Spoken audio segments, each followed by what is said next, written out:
to our guest expert session. I've got Poppy and Geoff with us today, and we are going to cover something very practical and relevant.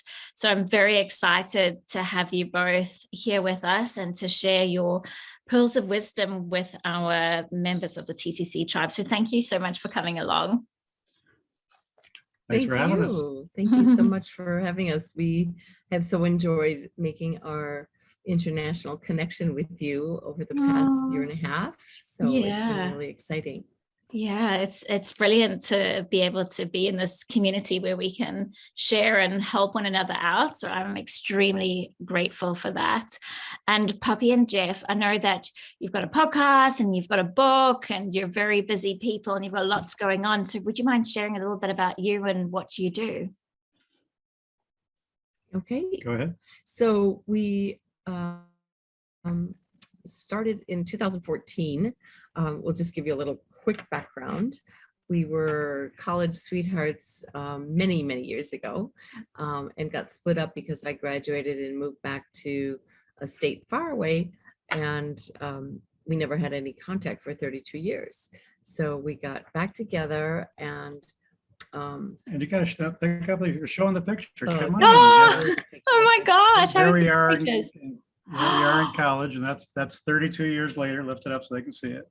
Wow. That's 32 years. Yes, the photo was in the same place at our college. We went back and remade the photo.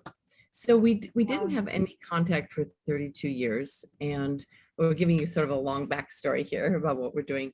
At the time that we reconnected with no contact, I was doing my art therapy work. I was a registered art therapist working with children who had experienced some trauma, and adolescents, and also with some elderly who had dementia, cancer, Parkinson's, the whole Alzheimer's, the whole gamut.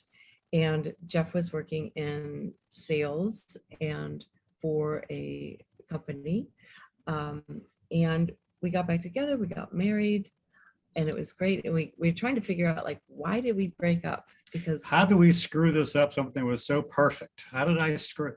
I always say I have a good excuse, ladies. I was a 21-year-old guy, therefore an idiot. And I've never yet found a woman who disagrees with any of that. They all nod along, go, yes, they're stupid. Yes, right. Yeah. So we decided, and then I was teaching psychology at a college in Florida for many years, and we decided, you know what, let's take a leap of faith.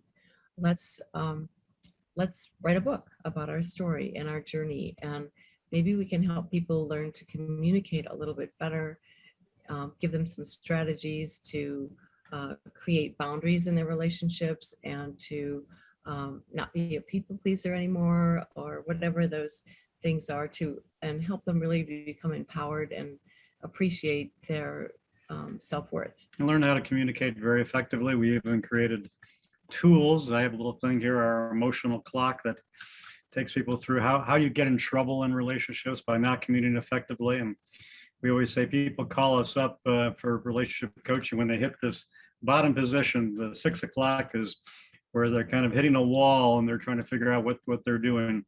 And we'll go into that a little Sure. bit in a bit, because I think that would be helpful too. So we took a big risk, financial risk. We quit our jobs and went heads first into writing a book, and then creating a coaching practice where we help people with relationships. And so about 3 years ago, we became certified family law mediators, helping people in relationships that needed some support, either ending or maybe just mediating. And some of them had, some people had children, so we were helping them create parenting plans and that. And then last year, in 2020 in March, we left Florida after 17 years and moved to Wisconsin, where I'm from. Which is kind of like Toronto, Sarah, cold and brutal, and the New Zealanders, it's near Chicago. So we moved back, and we discovered that so many of the people that had come to us for 7 years had been in relationships which were unhealthy because they all had like one underlying component, and that was the women were always in relationships with men, usually who had narcissistic tendencies. And so that became sort of our specialty to help women overcome those challenges.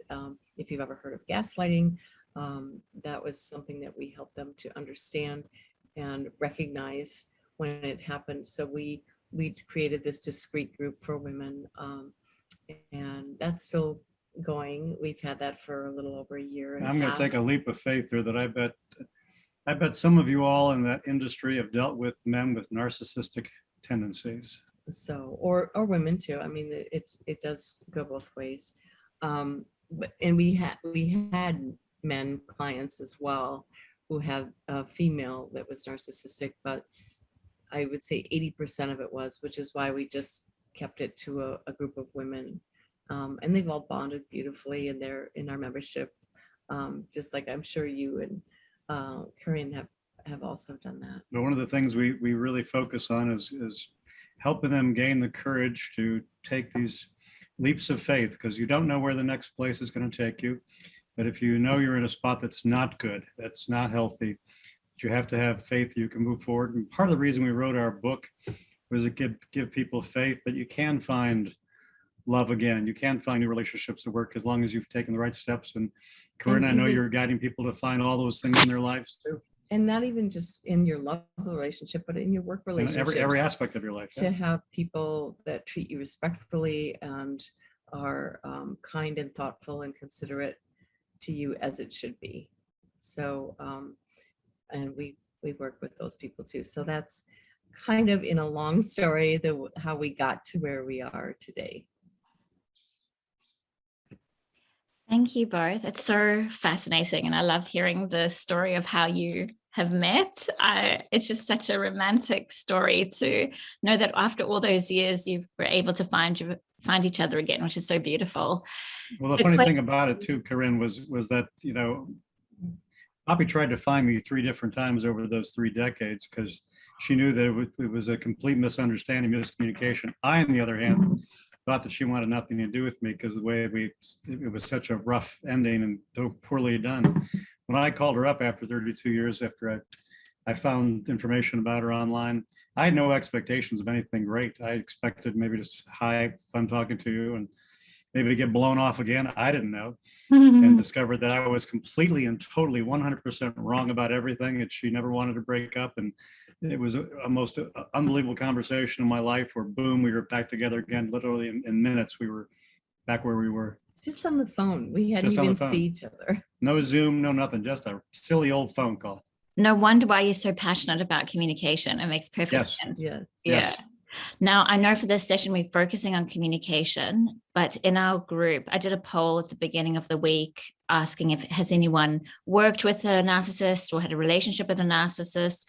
And you're right, Geoff, like within our industry, it is quite common. I've got a client who has taken a year of work because his rotational captain was a narcissist and he suffered severely from mental health issues as a result. So just to help us out, what makes a narcissist and any tips on how to deal with that behavior? And I know, Jackie, you nodded your head. So I'm just wondering, has anyone else worked with a narcissist?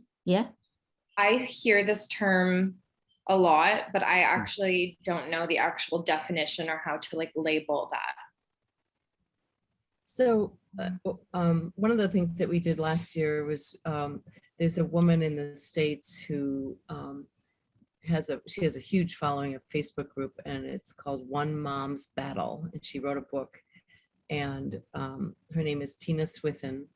And she must have like 80,000 followers now of women and men who have poured their hearts out into story after story after horrific story of horrible narcissistic abuse. And so she's made it her case. I don't know how it is in other countries, but certainly in the United States, the family court system is really flawed, and I would even say corrupt. And it is so damaging, especially for women with children. I mean, the children are like taken away from the mothers because the narcissistic father who has never spent any time with the children, will like sob in front of the judge and say, I just want to be with my kids. I don't care about anything else. And then just to define a little bit. despite it. So, but narcissism is three things. First and foremost, it's about control or power. It's usually about money, and above all else, it's winning, no matter what the terms are of that. And so the narcissist always gets like a dopamine fix whenever they feel like they've won, or they've gotten control, or they have gotten money of some sort. The reward center in the brain lights up for them. And while it seems sort of counterintuitive, the narcissist is also someone who has incredibly low self-esteem and self-worth. You wouldn't think that's the case. You think it'd be Because contrary. Usually they're egocentric and braggadocious, and That's because they're so insecure. That's the way they cover. so they have enormous issues that have never been dealt with, usually from childhood. Usually they come from, some sort of trauma that they've experienced in childhood. And what happens is that they usually prey upon vulnerable, sweet women who are usually kind, thoughtful, people pleasers, and come off as kind of just sweet. And so they sort of take advantage of those women, and then they project their insecurities, their self-hatred onto that woman. And that's where gaslighting comes in, is that they make her believe that, and I'm just using male and female now, right now. They make her believe that whatever reality she thought might have happened, her intuition might tell her something that she was completely wrong. She read that wrong. And she'll actually believe that she's the guilty party after a period of time. When enough gaslighting, these women will say like, well, I know I caused this. I know I brought this on. And many so times they accept the shame and the guilt and the blame for so many scenarios, even little tiny things. And it's unfortunately, it's so horribly manipulative that it might even be subconscious for the narcissist. They may not even know that they're doing it. Sometimes they do, but that the women, it's like a slow drip. It's just drip, drip, drip. And finally, after months and months, the woman doesn't even understand how she got to where she is. And she's a former shell of her former self. She's a shell of her former self. And that's often when they come to us. That I mentioned that 6 o'clock on our emotional clock time, where they've hit a wall, and often the things they'll say to us are something like, am I crazy? Or that's often the way the conversation would start. Did I misunderstand something? Or does anybody else have relationships like this? And so usually we start to define, understand, and we see it. That's why we have a support group, because it's very comforting to women when they see other women all just nodding their heads going, oh yeah, that's exactly the way it happens. That's the way it's done. And what happens is the women in the group, they really get a lot of encouragement from one another, because lots of times, maybe like you, Karine, we don't even have to say anything. We just facilitate our groups as Karine is doing, and the other members of the group will say like, oh, wait a minute, time out. That's not okay. You should, like they'll start a conversation, say, so this is what happened. And I know I'm totally to blame for it. And we're like, no. No, stop right there. No, So no, you're not. No, what no, happens no. is, even though they're out of the relationship with the narcissist, they're away from them, that pattern of gaslighting, they do it to themselves. By the way, for any of those who aren't, that's timeout in football, American football talk, Yeah. because no one's, I don't know if you all got that. So that's what that. So that's kind of the short end of it. But for this Tina Swithin, who starting to take on the court system and educate people in the court system, at least in the States, to understand how a narcissist will manipulate. That's all the podcasts. Oh, and there's a woman named Dr. Ramani, and you can find her on YouTube. I think she does a narcissistic little 20-minute thing every day. and she's very abrupt and not soft-spoken, but she's like, Not subtle at all. you just got to go right into it. And she'll say, nope, she'll call it out. And she's very clear and direct about what is acceptable and what is not, and the motives behind a narcissist. So Did that usually define it pretty well? Or? yeah, usually like nurses, teachers, people that are in the service caring industry will fall prey to a narcissist. And so that's you know, people that love to serve and to give, givers will be, because the narcissist is also very charming, could be very popular, could be very successful, very wealthy. And so many people on the outside will accept this narcissist because it doesn't, he or she doesn't show their true colors when they're out in public. But in a one-on-one situation, suddenly the veil comes off and these toxic, unhealthy behaviors tend to and they take always place. start very charming. They're wonderful at wooing someone into a relationship, and once they're in deeply, they start the chipping away gaslighting process. That's just... So sometimes they'll take, sometimes we've seen in marriages, relationships, they will go after money, and they'll say, you know, I just, you know, we could really afford to buy this new boat, or we could buy this new house. But I have to pay off that loan first. So I just don't know where I'll get the money. And so the people pleaser will like, well, I have some money that I put away for, you know, savings. And he goes, yeah, we'll reimburse that. We'll pay that back. And yeah, let's use that to pay off the debt. And then we can get a loan for this new house that we want to buy, so that I can set you up in a beautiful, you know, environment to which you should belong. And so that's how this slowly drips away. It's either money, power, control, and suddenly your identity is like, yeah. And if you dress up and you look pretty, maybe in public, they don't want other people looking at you. So they'll say, yeah, you don't need to wear that much makeup, and you should dress, you know, differently. Maybe wear some drabber colors or things not so flashy, because it makes you look, and then they'll put in an adjective. Maybe it makes you look cheap. Maybe it looks like a whore. You know, they might say something really bad. And of course, she doesn't want to feel that way. So she accommodates and adjusts. And so it's this slow manipulation and molding of this person because they feel threatened. And so they project that onto you. So Did you all have questions about this, or how do you want to move forward, Karine? So yeah, I was wondering if Jackie, if she feels comfortable in sharing a experience of working with a narcissist, so that, because I'm sure it would be relatable, so that we could learn just a couple of tips before you share what your content is for today. Would that be all right? And Jackie, are you comfortable in sharing? Yeah. Just getting Tim in.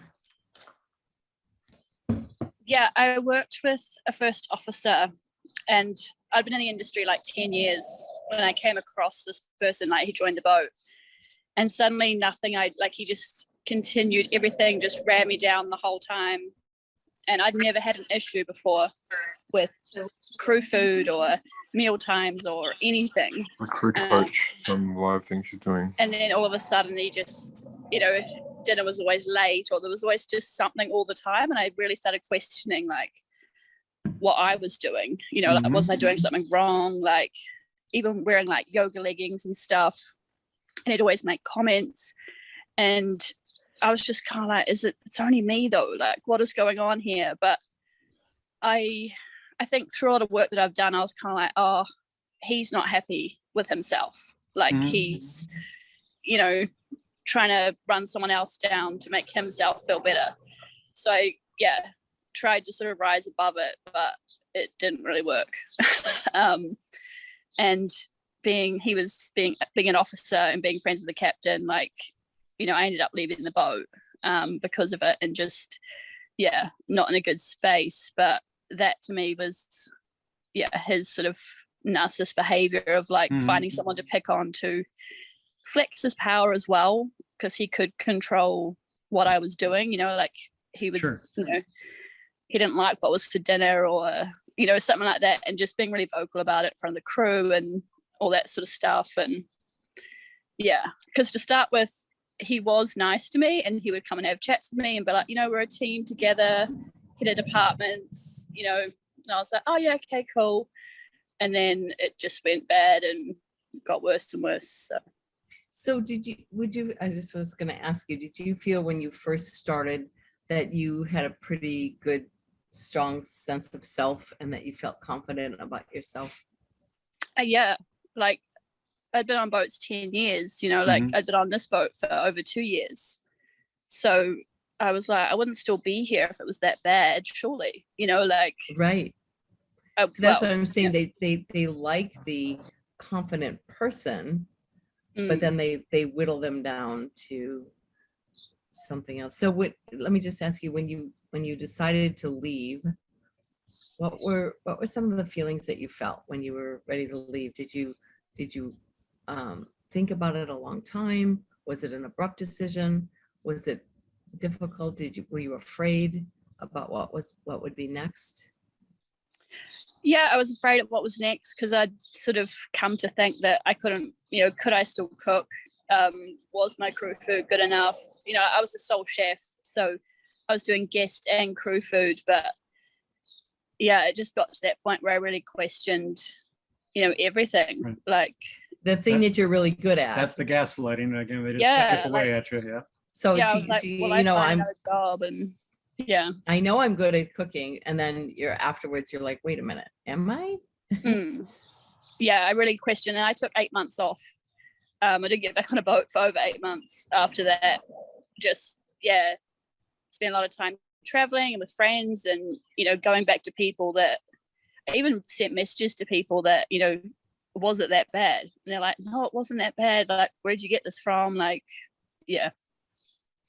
And then Jackie, that's a very common process. You have to kind of go back to, you know, things you know you can trust, and that's kind of like this group was. We had women can go, no, you're not, that isn't you. That's not what you're doing. That's not your fault. And your decision to leave, we compliment your courage to do that, because that's unfortunately one of the ways you have to deal with the narcissist, because you can't change them, you can't correct them, they can't. They don't want to be here, you know, they don't look at themselves as being flawed in any way, shape, or form. They think they're just fine and dandy. And they won't be held accountable for never anything. held accountable. Never, ever, no. ever. We tried, like myself, the chief stew, and one of the chief engineers, like we actually sat down with the captain and were like, this behavior is not, like all three of us, you know, 3 different departments went to the captain and were like, this is not fair. Like, you know, even I could see him with some of the stews, like one of the girls, she'd eat a green apple 3 times a day, and he started picking on her for that. And I was like, you can't do that. And that just only fueled his fire towards me. Oh, sure. Right. Oh, yeah.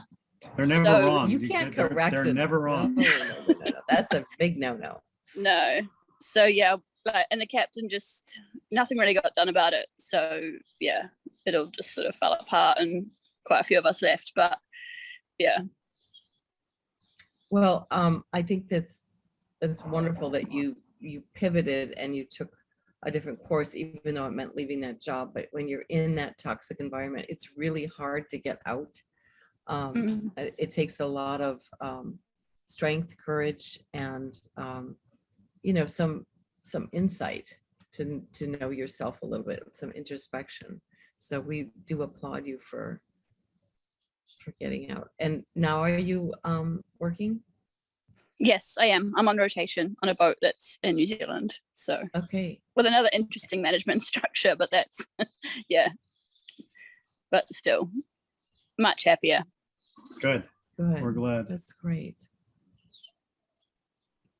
Thanks for sharing your story, Jackie. Thank you. Yes, Thanks thank so you. much. Right, I'm going to hand it over to you. I know we're already halfway into our session, but if you don't mind, sharing about communication and the term that you came up about. What did you say? It was cognitive? No, it wasn't Cognitive bypass. It is cognitive. Okay, yes, I love that. It's a fun term. We discovered this back to that little story about when I this one day thought about Poppy, and I was divorced, and I've been dating someone, but it was ending, and I was like, oh, whatever happened to Poppy? Whatever happened to that gal I was crazy about in college? And I found her, and I picked up the phone, she answered, and we quickly were, both kind of just stunned that we were talking to each other. She was stunned that I actually found her and called. I was stunned that she quickly shared that she never wanted to break up. She probably broke my heart. And one of the things we were realizing is that we weren't being careful. We weren't choosing our words very carefully. We weren't being cautious. We weren't even thinking. We about weren't what even we were thinking. saying. We were speaking directly from our heart. We were just whatever my heart and what I was thinking, I said it, and so it was a wonderful thing to feel that comfortable and that confident, to be vulnerable, to be open, to be completely and totally honest, because people are often very afraid to do that, because that's when you get vulnerable, that's, I don't want to share all that. I'm going to be too exposed. I might get hurt. And it was the most wonderful thing to have that immediate and complete and total connection in minutes, again, because we spoke directly from our hearts. And there was neither of us said, I'm going to do this when I get on the call. We just surprised ourselves. There's no pre-planning of what you're going to say. And it was a most wonderful moment to realize that you could be completely and totally honest with someone and speak exactly what you were thinking without having to be careful or censor what you're thinking. Right. And we didn't really notice it until after the call was over, and like, wow, Oh my I God, said I that. So have any of you ever had that experience where you say something and you're like, did those words just come out of my mouth, and you're not even aware, but it just sort of came out? Has that ever happened?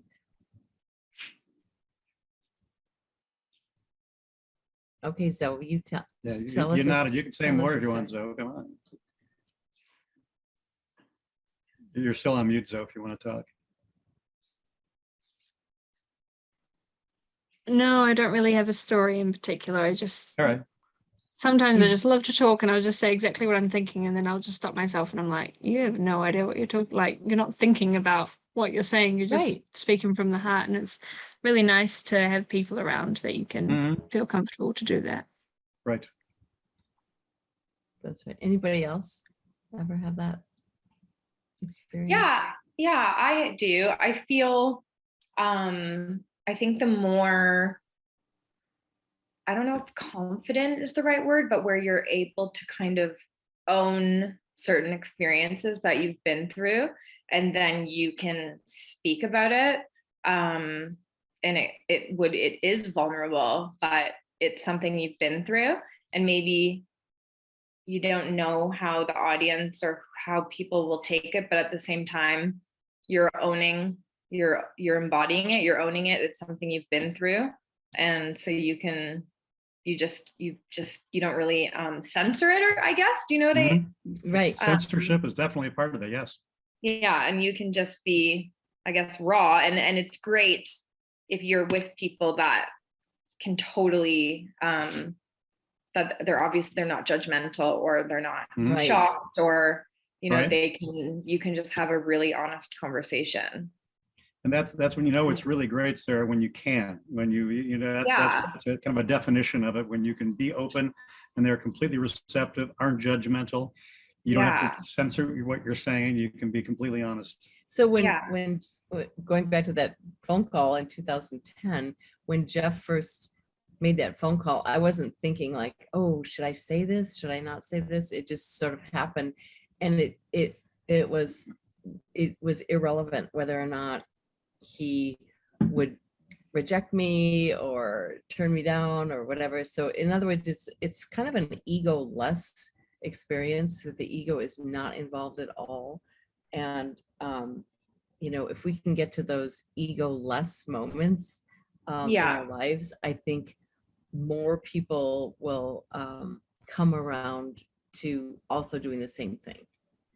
Yeah, I guess the obstacle is making sure that it is a safe space to be vulnerable, right? Because like going back to like work with Brene Brown, You know, like you could be vulnerable with the wrong person and then talking about it could backfire on you. You can't just be vulnerable with the world. Like vulnerability does create connection, but it could also backfire if someone is judgmental. You know, if you say something to someone and then they do respond with judgment or distance, or you know, that it can go the wrong way. So I guess it's important to find those people, right? And read your audience. Right. And if you know, sort of cultivate and develop your intuition, you'll be able to, you know, for lack of a better word, vibe it out, and you'll be able to feel that if you just pause for a moment and say, you know, what kind of energy am I receiving here? Is this good energy? You know, not to be too woo-woo, but just to be like, I feel like this is a safe zone, or, ooh, this feels a little bit, so I am going to be a little self-protective. I mean, and because that's what your whole month is about, right? It's like self-protection, self-worth, and preserving that and making sure that that doesn't get hijacked by anybody else, you know, by accident. Yeah. That's great. Thank you. Did we answer the question, Karine, about cognitive bypass? Did you want to have other topics you wanted us to touch on? Hello, Samantha.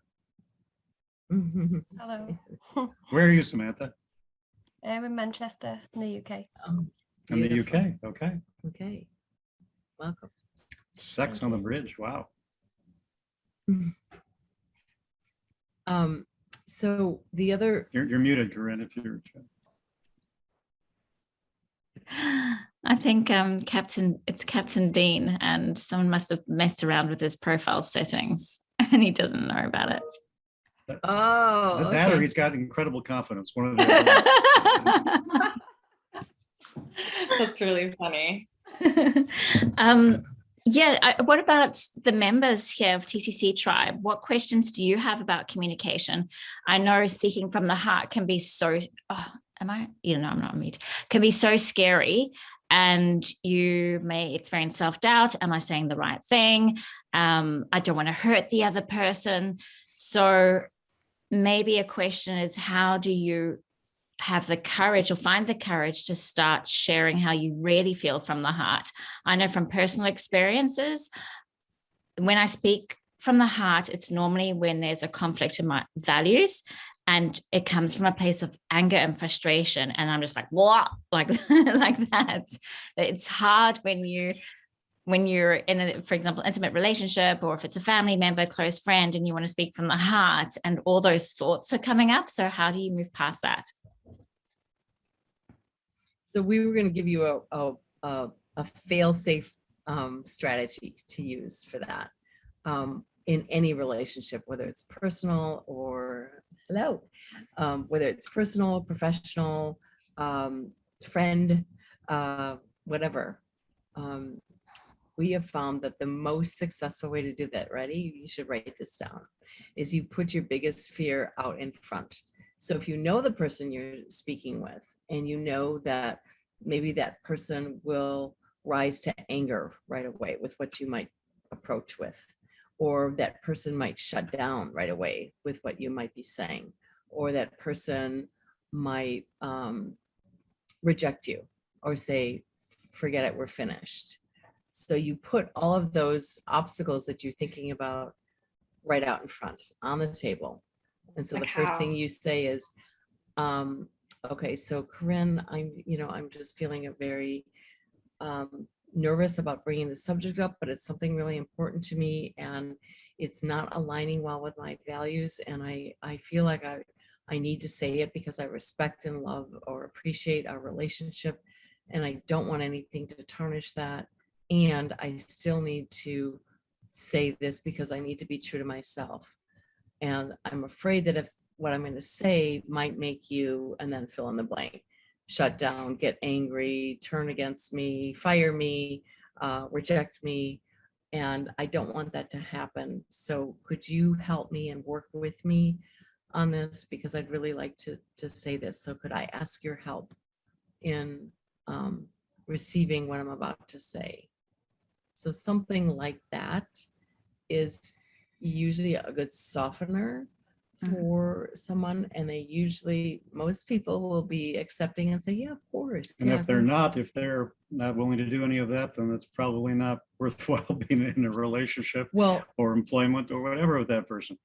right. And so even if it's a really, you know, someone who's, you know, in their head all the time and they're not in their heart, you know, I really need you to listen with your heart for what I'm about to say. I know you like to analyze and use logic to disseminate all the information, but I really need you to try and be in your heart for what I'm about to say. You know, if you know the other person, appreciate where they're coming from first, how they might receive it, and then offer your ask, your request, that they listen to you, you know, or receive what you're about to say as best they can. It sounds like assertive communication. Yes. Yeah. And I reckon that it's all to do with timing, because if I'm emotionally charged. You can't do it when you're mad. You can't. No, do it when you're exactly. If mad. I'm emotionally charged, there's no ways I can have a heartfelt conversation. I'll just end up in tears. One of the most important things And you to can do. say that, just Yeah. real quick, you can say that, and I'm afraid that what I'm about to say might make me cry, and I don't want you to think there's something, you know, and say, I'm about to cry, and if I cry, it's okay, just let me finish, you know. One of the The tools risk we of- developed. Wait. Sorry, someone's saying something? Dean. Yeah, sorry. Is the risk of that, but carrying on a conversation that could be put to bed and dealt with straight away if you become emotionally charged and you let it sit, it festers for longer rather than dealing with it there and then. Like, you know, a blow up between a partner's or an employee or whatever dealt with on the spot, and you could be having drinks with them in an hour or at the bar after work on the same day that you've had the issue because you dealt with it. And look, it's a very tender thing. And look, I'm an emotional guy, and I'll be the first person to put my hand up to that. But in my personal life and in my current relationship, it is the best solid relationship I've ever been in, because if something goes wrong, we stop, we put the wine glass down, we look at each other, we talk about it, we get it very clean, very close, we put it to bed, and we move on. You know what? You just defined, I was just going to say, we have this tool, the emotional clock. And you probably can't even see it. It's backwards for you guys. Oh, yeah. But you just described when things start right off the bat, that's 1 o'clock. When you hit, that's confusion of some sort, something that's troubling you. And you're right, the way you deal with it is to talk about it right off the bat. If you don't talk about it, next thing you know, you start getting anxious about it. And then you start feeling despair. You could feel shame and guilt. And then, Karine, as you were just described, you get angry about it. That's the next thing that builds up until you finally hit a wall. And that's where we talked about, again, 6 o'clock is where people call us up usually when things are really bad, where you've hit a wall and you got to do something about it. But you're right, Captain, the best way to deal with it is right off the bat, early as possible. When you feel something's wrong, talk about it, because people get in trouble when they don't. Often, again, the reason they don't talk about it is because they're afraid to talk about it. Or they're afraid of their partners or their other person's They're afraid reaction. someone might say, like, well, I'm going to break up with you, or I'm going to fire you if you say anything like that. And if that is the case, then it wasn't a worthwhile relationship to be with anyways. If it's that tender, you can't even have a simple discussion about something between you. But Dean, I agree with you. Totally do. With, even because we work on this every day, even with us, we have that and say, yeah, I'm not really sure what's bugging me here. I got something festering. But right now we have a call, but in an hour from now, we're going to come back and revisit this. So it's always to schedule the soonest possible time that you can address whatever tiny little insignificant things, so it doesn't, of course, blow up. And sometimes you don't know what that happened to me. It often has to do with other relationships you've had, maybe other wounds you've had that somehow someone stepped on a landmine there they didn't know that they stepped on. And, and there's little triggers we all have. It's something that just sets you off in some way. You often don't even know what it is. It could be an ex-partner, it could be a parent that did something that this reminded you of and someone bossing you around or something, and it just doesn't sit well. And so you come back with a sharper response than you wanted to, and then you have an issue,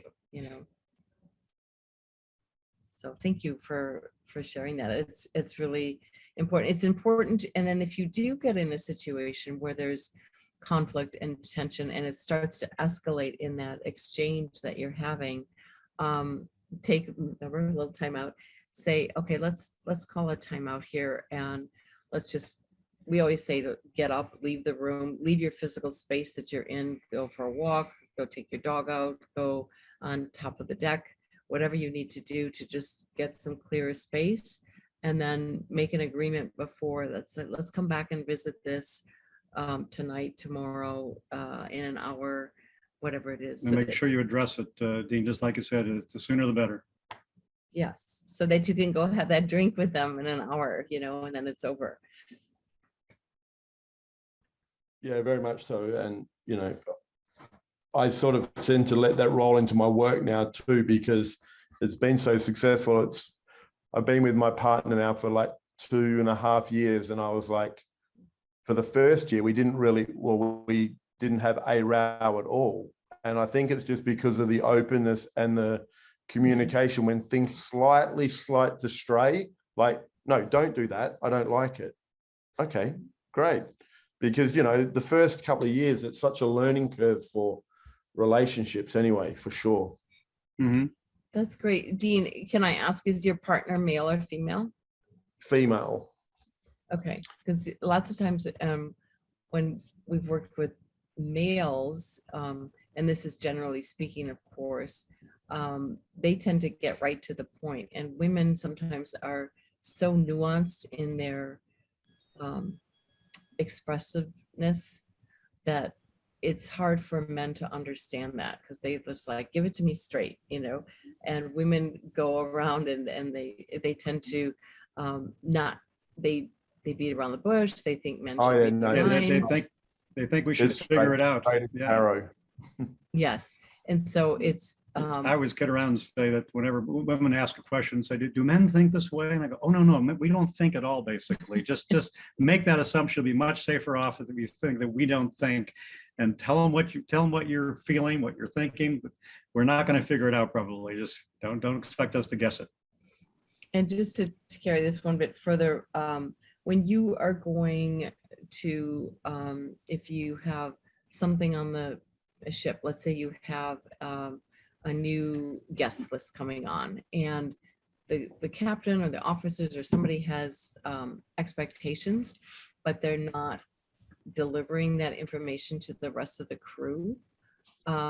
You could ask as the crew person yourself, you could say, I know we have this big group coming on, or this important group, or what, I mean, everybody is important, right? The guests, but what are your expectations for us as we go forward in the next few weeks here? And so ask them those questions so that you're not thrown off. I don't know if that happens. I'm just taking a guess here. Speculating. I don't know if that happens, that sometimes if the expectations are not clear, people get really uncomfortable and they don't know how to speak up.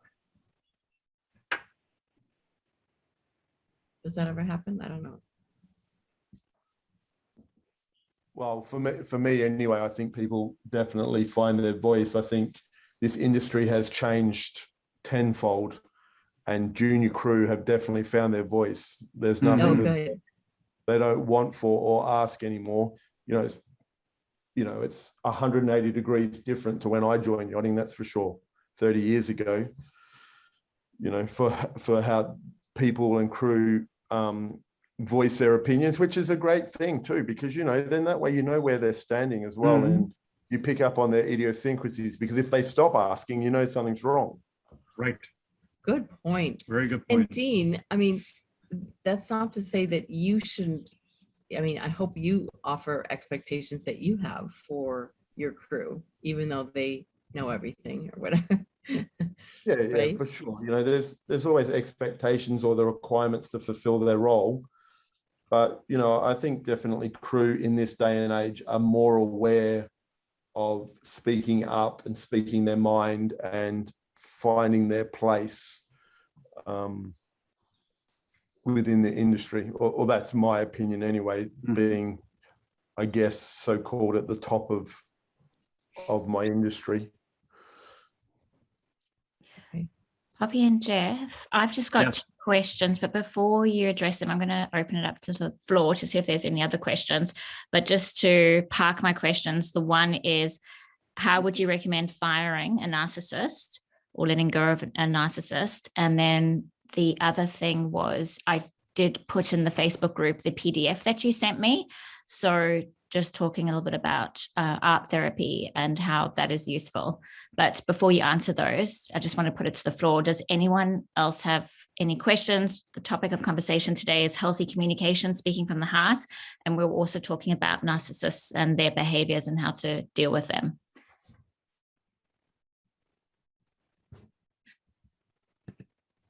You can put your virtual hand up. Yeah, Dean? If no one else says, I don't want to hog the screen, but You kind of are, Dean, but that's okay. okay. So No, we want to hear you. rightly or wrongly, I class men and women in 2 categories. If they get into a problem, or you have a problem on board, whether it's a relationship or on board the boat, women will put it in a box and put it on the shelf, but every box is interconnected. It will always come back. Yep. A man will put it in a box, put the lid on it, put it on the shelf, and you'll never hear about it again. And they don't touch any other boxes. And they don't touch any other boxes. There's no crossover. There's no nothing. Nope. Right. Why is it like that, do you think? Why do some people tend to? So my partner doesn't do that. Her boxes aren't interconnected. It never comes back and bites me later. So why, as a general rule, and correct me if you don't think that's a generalization or not, but you know, why does it tend to be like that, where nothing's ever off the table with some people, but forgotten about by others? So you raise a really important point, and I love your question. When I used to teach psychology, one of the most fascinating things I learned was that the women's brains have, I think, 927 more synapses than the male brain. And this is from early, from the earliest of human creation, that a woman was tuned into hearing those nuances, hearing a baby's cry, for instance, being able to perceive and observe things that men don't. And they just, like, biologically, we are gifted that way, if you will. And so, I mean, like, lots of times we make fun of it, and I was like, that's okay, he doesn't have enough synapses. I don't have quite the capacity she does. So, but not to make light of it. And women, because they are predisposed to have that nurturing and the expressive gene for creation and procreation and survival, they just sometimes and maybe they haven't learned. Maybe it's social. Influence too. They haven't learned how to, or didn't feel they had the permission to communicate in a clear way. They were taught to be sort of submissive or whatever, depending on the culture in which they were raised. So it's a lot of those things together. I think today you're more apt to find women who are willing to say, okay, we're done, we're closure, done, throw away the key, we're done, we're not revisiting this. Because we've seen both male and female do this also, where they're in a conflict of some sort, in a discussion, and somebody feels threatened. It's usually the ego, somebody, male or female, and then they bring up the old past stuff that's called gunny sacking, where they open up, it's like a gunny sack of all the old conflicts, and then they start pulling out all the old conflicts and saying, well, remember the time you did this, and the last time you said that, and or you always say this, or you never say that. And so these are really destructive ways in which relationships fall apart. You know, and Natalie, we see your comments, you know, and we, you're absolutely can be right. You know, this is again the idea of if you don't deal with this, you know, Dean, we said this right off the bat. You know, if there's something wrong and you don't deal with it, this can be where things. This is often where relationships come can blow up, where they haven't dealt with something. And it explodes in some obscure way. You know, we say people get divorced over, you know, a broken dish in the kitchen, you know, and that they didn't get divorced over that. It was right, the pressure cooker. It was something that there was dozens of other things, or that one big thing, maybe whatever it was, that was never dealt with. So, you know, the pressure cooker, exactly. There you go. Does that help at all, Dean? Okay, good, thank you. So Karine, back to your question. I mean, how to deal with a narcissist on the ship, for instance. It's really hard. First of all, I would never say the word narcissist to anyone. I would never use that word. It just is a way, I think, to reframe this. I think if you are working or in a relationship with a narcissist, you can reframe this by, you can get amazing training. This is the positive reframe here, by learning how to understand what your value is, what your needs are, and to set appropriate boundaries. So you may have a point, maybe like you, Jackie, where you would say, okay, enough. I'm not doing this anymore. I'm not going to accept or tolerate this inappropriate, disrespectful behavior. And so you create the barometer or the marker there for you to decide when you're going to tolerate it or not. And I think any kind of confrontation toward a narcissist is usually going to backfire. It usually does.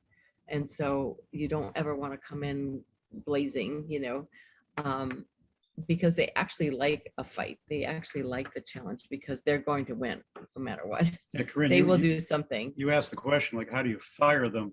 You know, you can almost expect a conflict if you're trying to fire one, that they will never acknowledge that they've done things wrong or incomplete or inappropriate, whatever it is.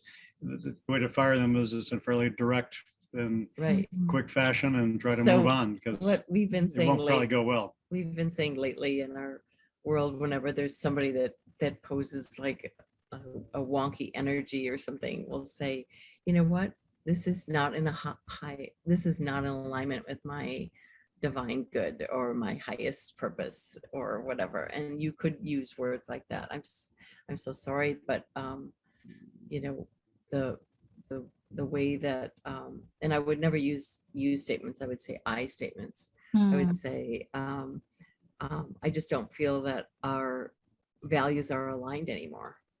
And the less you say, the better. And I'll just put this out there real quick because we have like 1 minute left.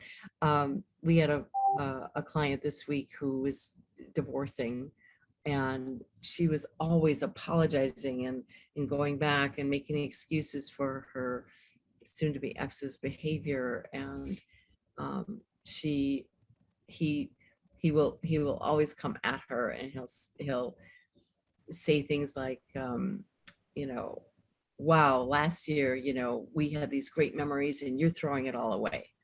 And she just said 2 words to him. You know, she texted 2 words to him. She said, I know. And just, it's sort of like, you take the wind out of the sails, so to speak. You don't. Because they want you to engage. They want you to get a fight going. So if you could fire someone like that with as few words as possible, that would be the best. And then to get back to your art therapy, are you hard and fast on an hour here, or do you want to? Yes, that's okay. So we got our little mandalas. Yeah. So does everybody know what a mandala is? Yeah, everybody? Dean, you too? Tim? So it's a Sanskrit word for a sacred circle. And Oh, look at Pop, look. ah, Samantha's got a beautiful one. Samantha. There you go. Okay, she gets Live in the 5 moment. Oh, you just knocked it out of the park here. 5 gold stars Just for you, boom. Samantha. 5 gold stars. So it's That's a something. baseball term, by the way, if you didn't figure out what I was saying. So it's a wonderful way for calming, soothing, especially Karine, when you were saying, you know, sometimes I get really heated up over something. It's a great way just to even start. You know, there's a wonderful brain head hand tactile correlation when we're actually writing with our hands versus like journaling. I would never journal on a computer or a laptop. I would use handwritten, because there's a big connection there that it softens and diffuses the fear center in our brain, the amygdala that's feeling anxious or angry or whatever it is feeling. And so the drawing in a contained space makes it very calming and soothing to do. And I don't know what else. What else do you want to know about art therapy? Yeah, no, I know it integrates the left and right hemispheres of the brain, and it's good for insomnia, managing anxiety. So there is a physiological impact through doing a Mandela style art therapy. Absolutely. Yeah. Yeah. Oh, thank you so much for your time and all the shares, and for our members here, you know, taking the courage to share their story too. That's so helpful. Yes, It's fun thank for you. all. Just wondering if there's one more last question, and then if anyone's got a takeaway that they want to share. It's just valuable for us to know what resonated with you. You don't all have to share today, but if you do have a takeaway, please do share. I would like just to revisit what we were just chatting about when we were talking about firing a narcissist, and you know, if you say, and or it could be if I were resigning from something, or you just wanted to say, this isn't working with, goes against my core values. Like if you say like something about my core values isn't in alignment and this is why this isn't working, how do you continue that conversation without offending that person? Or, you know, what if they say, well, what do you mean? What do you mean your core values aren't aligned? Like, and then how do you go from there? How do you diffuse? I think you would always come back to the I statements. You would never say the word you, because that's confrontational, and just say, you know, I've been doing a lot of introspection and some journaling, and I'm just not sure that this is if you're leaving, right? This is if you're leaving, right? Yeah. I think I've discovered that I think I have a different purpose to serve, and this is no longer in alignment with that. And whether you go on another ship or not, it doesn't matter. You know, another yacht, it doesn't matter. You're just saying it to this person, this is not in alignment. And so you're never going to say, because I don't like ABC. You're just going to say it's always extracting you. I mean, I know that that's a common thing in relationships. People go, oh, are you going to give me that it's not you, it's me? But I mean, that is basically what we're saying. Yeah. Is that a Steinfeld flashback there, George Costanza? I invented, it's you, not me. I mean, come on. All right. Anybody else have something? Thank you, Sarah. Thank you. Forever hold your peace. I'm just very sad I missed the first half an hour. And it was brilliant too, Dean. It was absolutely fabulous. You really can get the it. replay. Yeah, Dean, I sent an email at 6:30 a.m. every Monday, and there's about 5 personal links in Facebook. Here's what you missed, Dean. We were college sweethearts. They got split up for 32 years. Look at that. That's 32 years, man. And if you want to know more about we actually wrote a book called 1 Billion Seconds. So that'll catch you right up on the whole thing. Okay. It's interesting, just really quickly on that narcissist thing. I don't, whether I'm enough, whether I feel that I'm confident enough, but I tend to make them talk and talk them into the situation where they feel they need to leave. Because if I have someone on board the boat that's not fitting in and they're creating all the problems, I get them up on the bridge and try and talk them around to make them feel like they're the ones that need to move because it's the right decision on their behalf. But that could be because I'm slight, you know, again, being the captain, and people don't sometimes push back, but, you know, I tried to drive it in the other direction from what you were saying rather than just don't talk. That's absolutely right, because the way you can ever deal with them is to make them feel like they won. That's the only way it ever works, and that's exactly what you just did, is they feel like they won. And especially if you bring them up on the bridge, and I mean, oh my gosh, I mean, just the metaphorically or figuratively speaking, you're bringing them up high, you're bringing them on this bridge, which is a transitional space, wanting them to make that transition. It's a great, you've set the stage for a perfect scenario for that to happen. And you can praise them and say, yeah, I think you'd be so good in this other field, or you'd be good in this area, or are you somewhere laughing? else. Yeah, I am. Natalie's got her hand up. Yeah, I just wanted to say that having personally had to fire a really bad narcissist, I just used the approach of like passing the grenade off to someone else, put the pin back in, hand it off to someone else, and let them explode somewhere else. And just I've had to. It's a strategic move, and it's a little unpleasant. But if you can find them another job or another opportunity where you know that it's going to be a tougher team and they can deal with that kind of person, and they just can leave on their own volition because they have another opportunity. And it sounds like a bit of a dirty move, but at least if you're handing that person off to, again, a stronger team or a boat that's in this case it would be a boat, but yeah, just pass on the problem to someone else and don't necessarily validate what they're doing, and then it's I love that. because they don't stop. Yep. You're right. No, they won't. You're absolutely correct. You can't change the behavior. You're not going to change them. So if you know that going in, you're already ahead of the game. Well said, Natalie. Yeah. I like that pin back in the grenade thing. That's good. That's good. Good metaphor. Great. Okay. So do we have any takeaways from this session? What are you walking away with? I'm walking away with, I want to come on. I'd say anybody who says sex on the bridge is their name has got to be a fabulous guy. People are going to die tomorrow, believe me. Yeah, right. On the bridge tomorrow. Why? What are you doing tomorrow?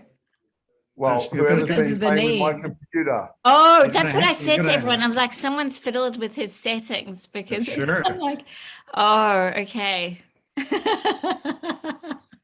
No, you know, my honest takeaway is just the fact you need to stay strong to your own values and be proud of what you believe in, stand firm, but just don't be rude about it. You know, we are complete individuals. The world would be boring if everyone was the same. Respect people's differences, but stay true to yourself. Well said. Love it. Excellent. I was just going to say, Jackie, I appreciate you sharing your story of taking a huge courageous step and leaving one place and taking time off and getting, 8 months worth of a different kind of journey, getting yourself feeling the love again from people that you know, like, and trust. And I think that that's a wonderful compassionate caring that you give to yourself. So bravo to you. Thank you. Yeah, I think it really, like, that 8 months off was a lot of going back to crew I'd work with and having conversations and just sort of realizing the behavior that had come out of it. Like, so I really did question who I was, if I could still put what I was doing. And yeah, so it was I didn't know at the time what was going on. I just kind of thought like, oh, he's really mean and this isn't nice. But now you were healing and finding yourself again. Yeah. Fantastic. Well, I know we've enjoyed so much talking to you. Poppy and I have loved times we've been at sea. You know, we've done bigger cruise ships, and I've been a lifelong sailor, small boat dinghy sailor. So I always love sailing, love the water, love being at sea. Well, thank you so much both for your time and sharing your knowledge with us.